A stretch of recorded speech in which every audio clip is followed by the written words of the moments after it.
What is going on, guys? Today we have a real quick video for you, but it is something that's kind of cool, especially if you fly fish and maybe if you're new to fly fishing, and that is fishing a double dry fly rig.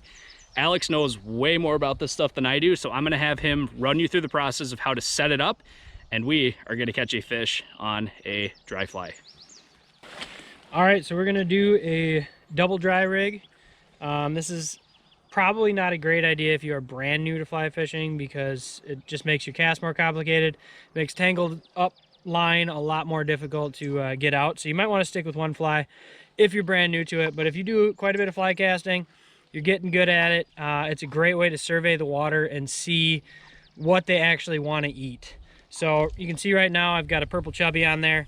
Normally I'd use that for like a hopper dropper type situation where you can have a nymph drop down below it.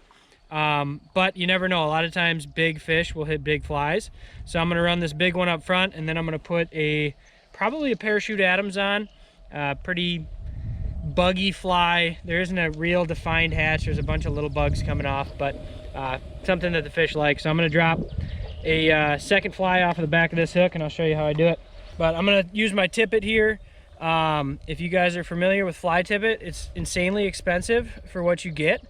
And I have not found any difference between this and just regular old fluorocarbon or regular old mono. So this is actually an old spool that I took all that off. I got 2020 6-pound. I believe it's P line on there. I'm not even sure. It doesn't matter all that much. But taking about 18 inches of that, it's going to give me a little bit of room to work with for my knots. There's probably better knots for this, but I grew up using a cinch, so I'm going to use a lot of cinch knots. But you're just tying. I like to do it on my finger first. That's a lot of line.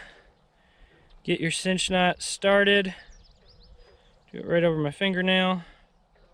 See if I can do this on the first try. It's been a minute since I did this. Pinch it, fold it. Get the tag end started. So there you can see I got the basics of my knot started. And then all you got to do is take your hook. Bring this over, go through that line,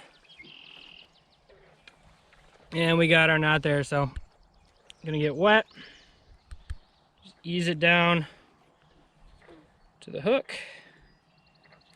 and we got our line running out the back. Like I said, I'm gonna use a parachute Adams, I believe, to start this off. There's a bunch of options you could put on. If you see something coming off, obviously you're gonna try to match it.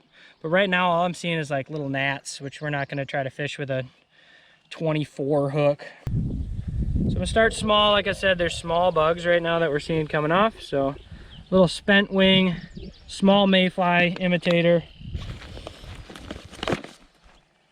And we'll put that off the back. We'll tie this on, we'll get some Flyagra on it, and we'll try to catch a fish.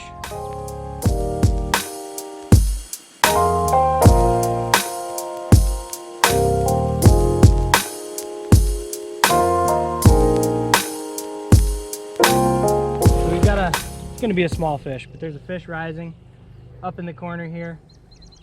When you're especially topwater fishing, you gotta be really stealthy, especially here in Wisconsin. So always watch where your shadow's at. We're good to go, it's behind us. A lot of weeds on the water, so they've got plenty of stuff to hide in. But we're gonna creep on up there and get the cast in front of that fish. So a lot of mistakes that people make is they try to land the fly right on top of it. Oh yeah, there he goes. They try to land the fly right on top of it. But one, you got to give them a chance to see it. And two, a lot of times that fly will actually go over their head and they'll go back and take it. So sometimes, even though they're rising right there, where they're actually sitting is 6 inches, a foot in front of it. So you got to make sure you're a solid 2 feet in front so they get a chance to see it and get a chance to eat it. All right, so they didn't like that first presentation. So Noah, being a true fan of the elk hair caddis, has 2-sized elk hair caddis on his double dry rig. But he's on the camera, so I'm going to try to see if they like this a little bit better. Floating good. Get the line out we need. Sometimes you only get one real good cast at him. I could have put him down. You want to make it the right one. Which was a different rod. Oh, I missed him. Let me just try this back here. It doesn't hurt to be like this. Oh! No! It was hooked. It was hooked. After all this struggle, I mean, it was a tiny fish, but come on. Did he rise again? No, but I know it's still there. Where was he? Literally right there. Like, right there? No, like in that corner. In In there. Yep. Right there. Basically.